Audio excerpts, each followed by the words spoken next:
ശബരിമല മണ്ഡല പൂജയ്ക്ക് മുന്നോടിയായുള്ള തങ്കയങ്കി ഘോഷയാത്ര അല്പസമയത്തിനകം സന്നിധാനത്തെത്തും.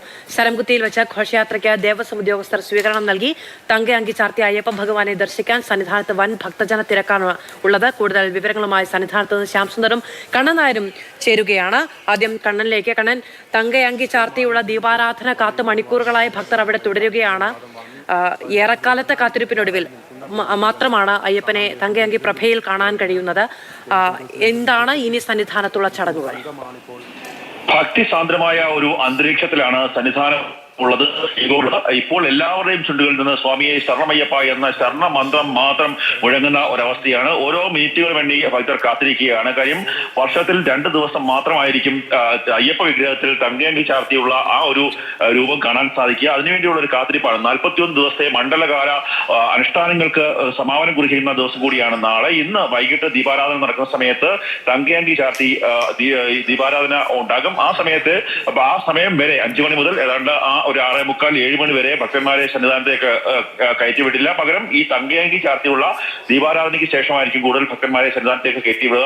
അവരെല്ലാവരും തന്നെ ഭക്തിസാന്ദ്രമായ അന്തരീക്ഷത്തിൽ ശരണം വിളിച്ചുകൊണ്ട് താഴെത്തിരിമുറ്റത്തും നടപ്പന്തലിന് സമീപത്തുമൊക്കെ തന്നെ കാത്തിരിക്കുകയാണ്. അല്പസമയത്തുള്ളിൽ തന്നെ തങ്കയങ്കി ഘോഷയാത്ര സന്നിധാനത്തേക്ക് എത്തും. ദേവസ്വം ബോർഡ് ഉദ്യോഗസ്ഥർ, പോലീസ് അയ്യപ്പന്മാർ, ഒപ്പം തന്നെ മറ്റ് ഈ തന്ത്രി നിയോഗിക്കുന്ന മറ്റ് ഉദ്യോഗസ്ഥരൊക്കെ ചേർന്നാണ് ഈ തങ്കയങ്കി ഘോഷയാത്രയെ സ്വീകരിക്കുന്നത്. ശരംകുത്തിയിൽ നിന്ന് തങ്കയങ്കി ഘോഷയാത്ര ഇപ്പോൾ സന്നിധാനത്തേക്ക് വന്നുകൊണ്ടിരിക്കുകയാണ്. ശ്രീകോവിലിൽ ഉള്ളിൽ വെച്ച് തന്ത്രിയും മേൽശാന്തിയും ചേർന്ന് തങ്കയങ്കിയെ സ്വീകരിക്കും. പിന്നീട് ഏതാണ്ട് 10-15 മിനിറ്റോളം ഈ ശ്രീകോവിൽ നട അടയ്ക്കും. ആ സമയത്ത് തങ്കയങ്കി അയ്യപ്പ വിഗ്രഹത്തിൽ ചാർത്തുന്ന ഒരു ചടങ്ങാണ്. അതിനുശേഷം നട തുറക്കുമ്പോൾ വലിയ ശരണാരവങ്ങൾ അവിടെ ഉയരും. ആ സമയത്താണ് തങ്കയങ്കി ചാർത്തി അയ്യപ്പനെ കാണാൻ സാധിക്കുന്നത്. നാളെ രാവിലെ 9:30-ക്കാണ് 9:45-നാണ് മണ്ഡല പൂജ നടക്കുന്നത്. അതിനുശേഷം നാളെ വൈകിട്ട് 10 മണി വരെ ശ്രീകോവിൽ നട തുറക്കും. അതിനുശേഷം 3 ദിവസത്തേക്ക്, അതായത് പിന്നീട് 30-ാം തീയതി ആയിരിക്കും നട മകരവിളക്ക് ഉത്സവത്തിന് വേണ്ടി തുറക്കുക. എല്ലാവിധ ഒരുക്കങ്ങളും പൂർത്തിയാക്കി ആ തങ്കയങ്കി ഘോഷയാത്ര ശ്രീകോവിലേക്ക് എത്തുന്നതിന് വേണ്ടി 18-ാം പടി ചവിട്ടി ശ്രീകോവിലേക്ക് എത്തുന്നതിന് വേണ്ടി കാത്തിരിക്കുന്ന ഒരു കാഴ്ചയാണ് നമുക്കിപ്പോൾ സന്നിധാനത്ത് നിന്ന് കാണാൻ സാധിക്കുന്നത്. ഭക്തി സാന്ദ്രമാണ്. ഭക്തിയുടെ പരമോന്നതയിൽ എത്തി നിൽക്കുന്ന ഒരു അവസ്ഥയിലാണ് സന്നിധാനമുള്ളത്. ഇത് 41 ദിവസമായി വ്രതം നോറ്റ ഭക്തന്മാരൊക്കെ തന്നെ അവരുടെ ജീവിതത്തിലെ അല്ലെങ്കിൽ അവരുടെ ഒരു വർഷത്തെ ഏറ്റവും പ്രധാനപ്പെട്ട ഒരു ചടങ്ങ് അത് കാണാൻ വേണ്ടി, അത് ദർശിക്കാൻ വേണ്ടി എത്തി നിൽക്കുന്ന ഒരവസ്ഥ. ഈ രാവിലെയൊക്കെ നിലയ്ക്കലൊക്കെ നിൽക്കുമ്പോൾ വലിയ രീതിയിലുള്ള തിരക്കുണ്ടായിരുന്നു. പിന്നീട് 3 മണിയോടുകൂടി നിലയ്ക്കൽ നിന്ന് വാഹനങ്ങൾ കയറ്റിവിടുന്ന ഒരു കാര്യങ്ങൾ അവസാനിപ്പിച്ചു. പല സ്ഥലങ്ങളിലും, പമ്പയിലേക്ക് വരുന്ന പല സ്ഥലങ്ങളിലും ഭക്തന്മാരെ തടഞ്ഞിട്ടുണ്ട്. കാര്യം തങ്കയങ്കി ഘോഷയാത്ര സുഗമമായി തന്നെ സന്നിധാനത്തേക്ക് എത്തേണ്ടതുണ്ട്. അതുകൊണ്ട് തന്നെ പല സ്ഥലങ്ങളിലും അയ്യപ്പന്മാരെ തടഞ്ഞിട്ടുണ്ട്. ഇനി തങ്കയങ്കി ചാർത്തിയ ശേഷം ദീപാരാധനയ്ക്ക് ശേഷമായിരിക്കും ആ ഭക്തന്മാർക്കൊക്കെ തന്നെ ശ്രീകോവിലേക്ക് എത്താൻ സാധിക്കുക. ദേവസ്വം മന്ത്രി, ദേവസ്വം ബോർഡ് പ്രസിഡന്റ് അടക്കം എല്ലാ തിരുവിതാംകൂർ ദേവസ്വം ബോർഡിന്റെ എല്ലാ പ്രധാനപ്പെട്ട ഉദ്യോഗസ്ഥരും സ്ഥലത്ത് എത്തിയിട്ടുണ്ട്. കാര്യം ഈ സീസണിലെ മകരവിളക്ക് സീസണിലെ ഏറ്റവും പ്രധാനപ്പെട്ട ഒരു ചടങ്ങാണ് നടക്കാൻ പോകുന്നത്. അതിനുവേണ്ടിയുള്ള ഒരുക്കങ്ങളെല്ലാം പൂർത്തിയാക്കി ഒരു കാത്തിരിപ്പിലാണ് ആ തങ്കയങ്കി ഘോഷയാത്ര. 18-ാം പടി ചവിട്ടി മുകളിലേക്ക് വരുന്ന ആ നിമിഷത്തിന് വേണ്ടി 7 പേരാണ് തങ്കയങ്കിയെ ആനയിച്ചുകൊണ്ട് പമ്പയിൽ നിന്ന് സന്നിധാനത്തേക്ക് നടന്നു വരുന്നത്. ആ ആൾക്കാരെ സ്വീകരിക്കാൻ വേണ്ടി തന്ത്രിയും മേൽശാന്തിയും അടക്കമുള്ള ആൾക്കാർ കാത്തു നിൽക്കുകയാണ്. ശരി, 6:35-നാണ് തങ്കയങ്കി ചാർത്തിയുള്ള മഹാദീപാരാധന നടക്കുക. സോപാനത്തിൽ നിന്ന് തന്ത്രി തങ്കയങ്കി സ്വീകരിച്ച് ശ്രീകോവിലേക്ക് കൊണ്ടുപോകും. ശ്യാം സുന്ദർ വിവരങ്ങളുമായി അവിടെയുണ്ട്.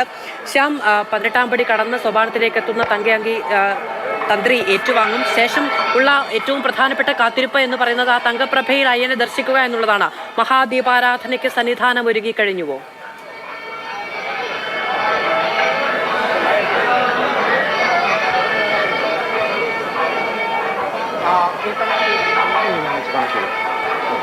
ശ്യാം, കേൾക്കാമോ? പറഞ്ഞോളൂ. ദീപാരാധനയ്ക്കുള്ള ഒരുക്കങ്ങൾ എത്രത്തോളം കേൾക്കുന്നുണ്ടോ? മാധു, ദീപാരാധനയ്ക്കുള്ള എല്ലാ ഒരുക്കങ്ങളും ഇപ്പോൾ പൂർത്തിയായി കഴിഞ്ഞിരിക്കുന്നു. ഇനി അയ്യന് ചാർത്താനുള്ള തങ്കയങ്കിക്കുള്ള കാത്തിരിപ്പ് മാത്രമാണ്. എല്ലാവരും ആകാംക്ഷയോടെ കാത്തിരിക്കുകയാണ്. തങ്കയങ്കിയെ സ്വീകരിക്കാനായുള്ള സംഘം 5 മണിയോടെ കൂടെ തന്നെ